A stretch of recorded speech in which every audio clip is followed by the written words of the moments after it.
ही अखंडता टिकून राहावी. आजचं 7व्या दिवसाचं पुष्प हरिभक्त श्री छगन महाराज खडके प्रति इंदोरीकर त्यांनी नाव लावून घेतलेलं आहे. अध्यात्म सांगावं असं काय नाही, अध्यात्म सांगून नाही का, अध्यात्म सांगून नामदेव महाराजापासून ज्ञानेश्वर महाराज माऊलीपासून किती लोकांच्या डोक्यामध्ये बसलं, किती लोकांना ते आचरणात आणलं, लोकांच्या डोक्यावरून चाललं. जसं गंगेचं पाणी वाहून जात, महाराजांनी सांगितले काळसार पाणी वाहून जाते पण पाणी अडवलं नाही आपण.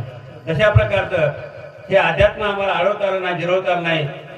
म्हणून तुमच्यासारख्या समाज सुधारक माणसांचं या ठिकाणी नियोजन केलेलं आहे.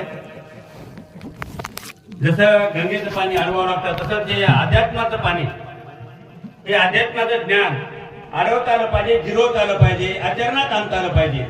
हे आचरणात आणण्यासाठीच आपल्यासारख्या आध्यात्मिक गुरूंची नवीन इंदोरीकर महाराजांनी सुरुवात केलेली आहे. आणि आपण त्यांचे शिष्य असतात, आपण त्यांचे शिष्य, आपण तोच परिपाठ सुरू केलेला आहे. बरोबर आहे. समाजाला नेमकं तत्वज्ञान हे किती जणांना कळतंय? ज्ञानेश्वरीतला 6वा अध्याय किंवा भगवद्गीतेतला 6वा अध्याय सांगितलं, कुंडलिनी शक्ती हे सांगितलं, फोटो कितीवरून झालं काही समजत नाही.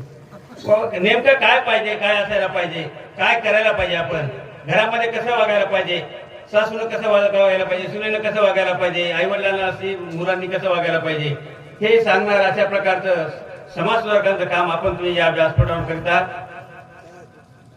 त्यामुळे खरोखरच काही सुधारणा होईल अशा प्रकारची अपेक्षा करू.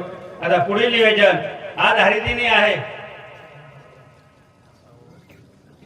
आज हरिदिनी आहे. हरिदिनी असल्यामुळं सकाळच्या 4 वाजल्यापासून आपलं हरिनाम स्मरण सुरूच आहे आणि उद्या सकाळी पर्यंत हे सारखं सुरू राहावं अशी या ठिकाणी आमची या कार्यकर्त्यांची सर्व भजनी मंडळीला, गावातील भजनी मंडळी, बाहेरची भजनी मंडळी सर्वांना विनंती आहे. हरिदिनी असल्यामुळे या ठिकाणी सर्वांनी हरिजागराला राहावं. ज्ञानदेव तुका